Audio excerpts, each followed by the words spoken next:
Raila Amolo Odinga, the life and times of Kenya's most powerful man.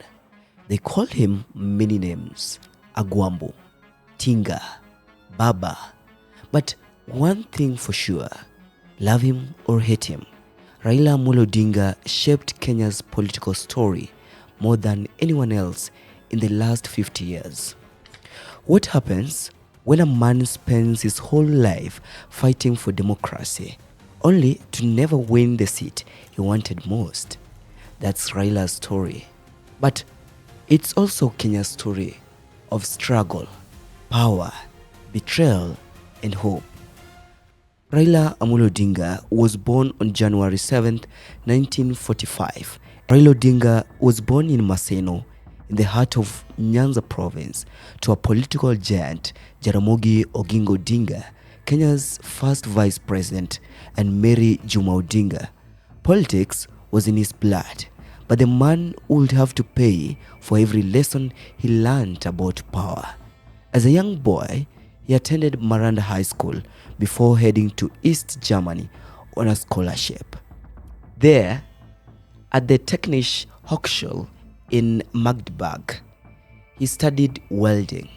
Yes, the man who nearly sat in State House once worked with industrial gas cylinders. He even started his own company, East African Spectre, Kenya's first LPG manufacturer. But there was something about him that was magnetic. Part engineer, part dreamer, and part troublemaker. In the 1980s, Kenya was deep under the iron hand of Daniel Toroitich arap Moi. People were arrested for speaking too loud about democracy. Raila wasn't scared of that.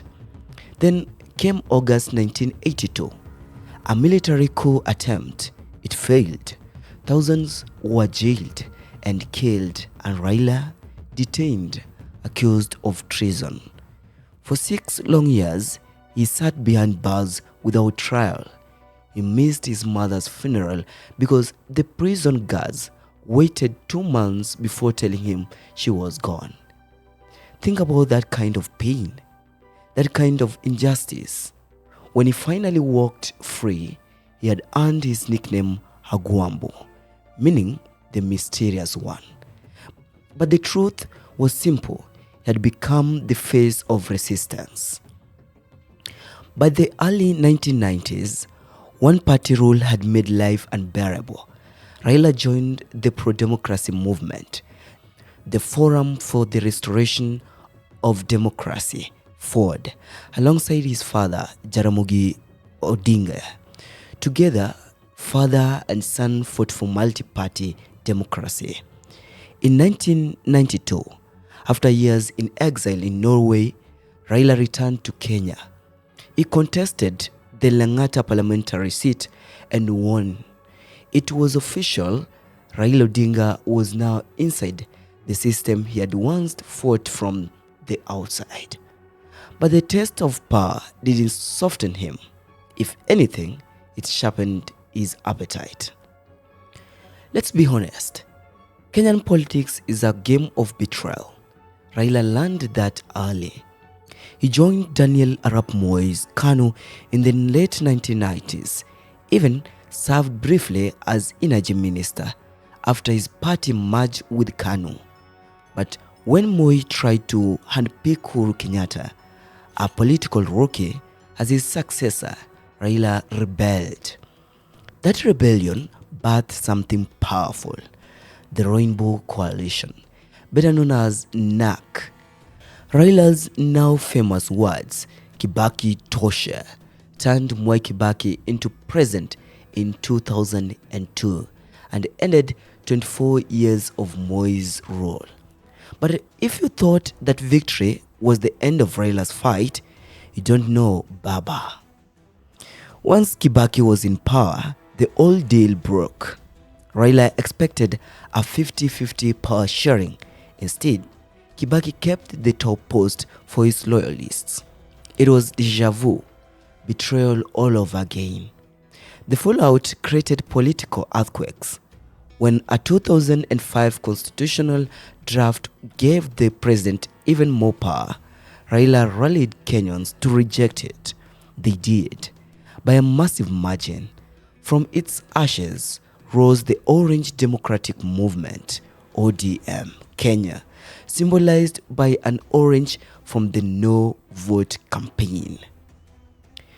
The 2007 election will change Kenya forever. Raila ran against Mwai Kibaki again. As votes were counted, the numbers suddenly shifted. Kibaki was declared the winner by slim margin. Kenyans flooded the streets, crying fall. The result? 2 months of chaos, more than 1,000 dead, and hundreds of thousands displaced. In the ashes of that violence, Kofi Annan, the former United Nations Secretary General, brokered a deal. Raila Odinga became Kenya's second ever Prime Minister under Grand Coalition government. For the first time, it looked like Kenya was healing, but behind the handshake lay deep wounds that time would not easily close. In 2013, Raila Odinga tried again, this time against Uhuru Kenyatta and William Ruto, two men facing International Criminal Court indictments for their roles in the 2007 violence. The international community watched in disbelief when they won. Raila moved to court again, crying fall. Again, the Supreme Court dismissed his petition. Then came 2017, another round, another disputed election. Raila claimed that hackers had tampered with independent electoral boundaries and commission servers. The Supreme Court shocked the world by nullifying the result, the first of its kind in Africa. But Raila boycotted the rerun, saying nothing had changed. And on January 30th, 2018, he did the unthinkable. In front of thousands at Uhuru Park, Raila Odinga saw himself in as the people's president. It was political theater and national rebellion. Instead of arresting him, President Uhuru Kenyatta did something nobody saw coming. He shook Raila's hand. That 2018 handshake between Uhuru Kenyatta and Raila Odinga rewrote Kenya's political playbook. It birthed the Building Bridges Initiative, BBI, a plan to unify Kenya, but also, one critics said, was designed to keep the political elite in power. Raila went from opposition leader to the de facto co-president. William Ruto, then deputy president, suddenly found himself in the cold. The political tides were shifting again. When BBI collapsed in court as unconstitutional in 2022, it was clear Raila's window was closing. That August, he ran for president for the fifth and final time, supported by Uhuru Kenyatta and with Martha Karua as his running mate. For many, this was it. His best shot.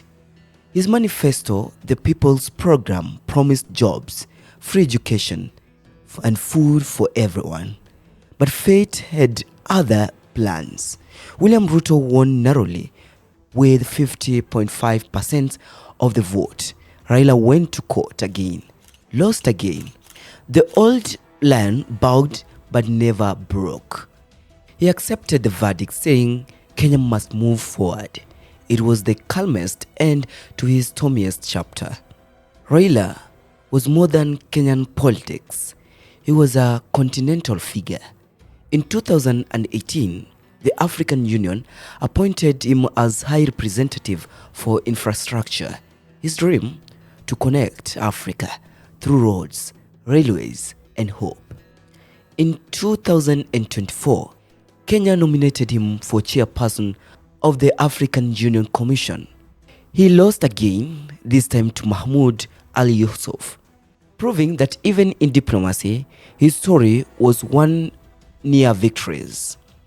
Behind the firebrand was a family man. He was married to Ida Anyango Odinga. He's rocked through half a century of political storms. They had 4 children: Fidel Odinga, Rosemary Odinga, Raila Jr., and Winnie Odinga. His son Fidel Odinga tragically passed away in 2015. Winnie, his youngest, named after Winnie Mandela, followed in his footsteps and became a representative in the East African Legislative Assembly.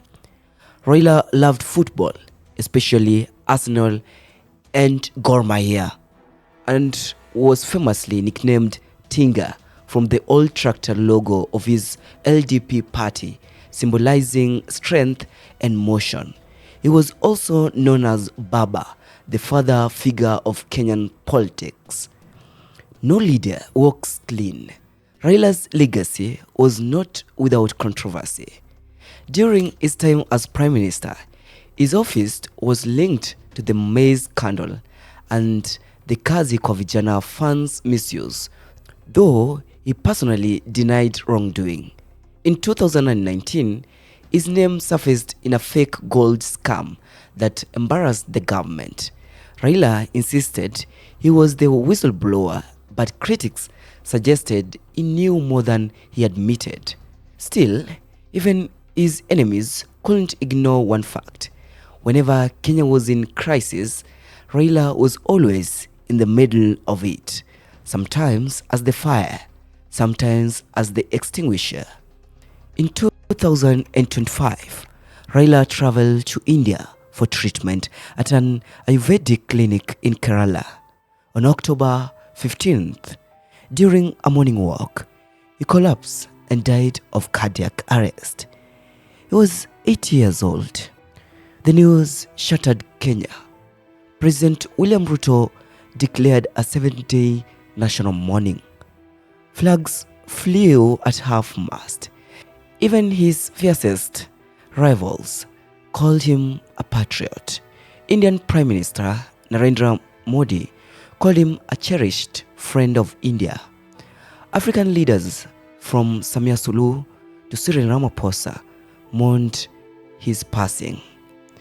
His body returned to Kenya wrapped in the national flag, a fitting farewell to the man who spent 8 decades trying to push his nation forward. Raila Odinga will always be remembered for 3 things: his courage, his resilience, and his unmatched ability to reinvent himself politically. He never became president, but he changed every president who came before him. He fought for multi-party democracy, stood for devolution, and paid the price in imprisonment, exile, and heartbreak. He wasn't flawless. No revolutionary ever is, but he embodied Kenya's eternal struggle for justice. In every protest chant, every orange flag, every whisper of Baba, his spirit will live on. Maybe Raila never sat in State House because, in a way, Kenya itself was his presidency. Every street, every crowd, every ballot fought for and lost. He might not have ruled the country, but he ruled its imagination. And that's a power no ballot box can measure. So, next time you hear the name Raila Amolo Odinga, remember the man who refused to give up, the engineer, the lecturer who became people's president. That is Raila Amolo Odinga. Go in peace, rest in eternal peace, Baba. Mexico, where the sun shine daily on the mountain top. I took a trip on a sailing ship. When I reached Jamaica, I made a stop. But I am sad to say I'm on my way. I won't be back for many a days. My head is down, my head is turning around. I had to let a river little girl in Kingston Town.